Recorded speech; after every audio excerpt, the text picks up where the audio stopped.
एस्तर की पुस्तक अध्याय 2। एस्तर की पुस्तक अध्याय 2। एस्तर का पटरानी बन जाना। इन बातों के बाद जब राजा क्षयर्ष की जलजलाहट ठंडी हो गई, तब उसने रानी वश्ति की और जो काम उसने किया था और जो उसके विषय में आज्ञा निकली थी उसकी भी सुधि ली।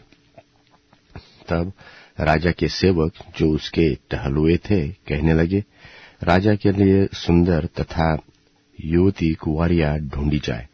और राजा ने अपने राज्य के सब प्रांतों के लोगों को इसलिए नियुक्त किया कि वे सब सुंदर युवती कुंवारियों को शूशन गढ़ के रनवास में इकट्ठा करें और स्त्रियों के रखवाले हेगे को जो राजा का खोजा था सौंप दे और शुद्ध करने के योग्य वस्तुएं उन्हें दी जाए।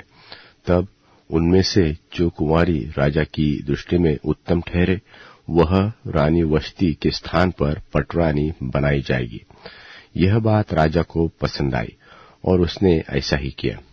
शूशनगढ़ के मोर्दकै नाम एक यहूदी रहता था, जो कीश नाम के एक बिन्यामीनी का परपोता, शिमी का पोता और याईर का पुत्र था। वह उन बंधुओं के साथ यरूशलेम से बंधुआई में गया था जिन्हें बाबेल का राजा नबूकदनेस्सर यहूदा के राजा यकोन्याह के संग बंधुआ करके ले गया था। उसने हदसा नाम अपनी चचेरी बहन को पाला पोसा था, जो एस्तर भी कहलाती थी, क्योंकि उसके माता पिता कोई न थे और वह लड़की सुंदर और रूपवती थी। और जब उसके माता पिता मर गए तब मोर्दकै ने उसको अपनी बेटी करके पाला। जब राजा की आज्ञा और नियम सुनाए गए और बहुत सी युवती स्त्रियां शूशनगढ़ में हेगे के अधिकार में इकट्ठी गई, तब एस्तर भी राजभवन में स्त्रियों के रखवाले हेगे के अधिकार में सौंपी गई और वह युवती स्त्री उसकी दृष्टि में अच्छी लगी और वह उससे प्रसन्न हुआ। तब उसने बिना विलंब उसे राजभवन में से शुद्ध करने की वस्तुएं और उसका भोजन और उसके लिए चुनी हुई 7 सहेलियां भी दी और उसको और उसकी सहेलियों को रनवास में सबसे अच्छा रहने का स्थान दिया। एस्तर ने न अपनी जाति बताई थी न अपना कुल, क्योंकि मोर्दकै ने उसको आज्ञा दी थी कि उसे न बताना। मोर्दकै तो प्रतिदिन रनवास के आंगन के सामने टहलता था ताकि जाने कि एस्तर कैसी है और उसके साथ क्या होगा।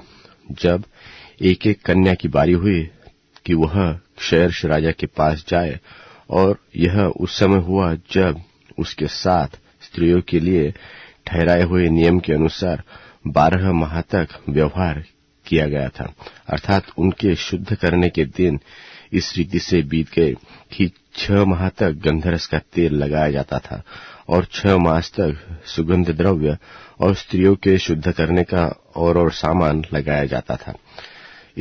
तब इस प्रकार से वह कन्या राजा के पास जाती थी कि जो कुछ वह चाहती थी कि रनवास के राजभवन में ले जाए वह उसको दिया जाता था।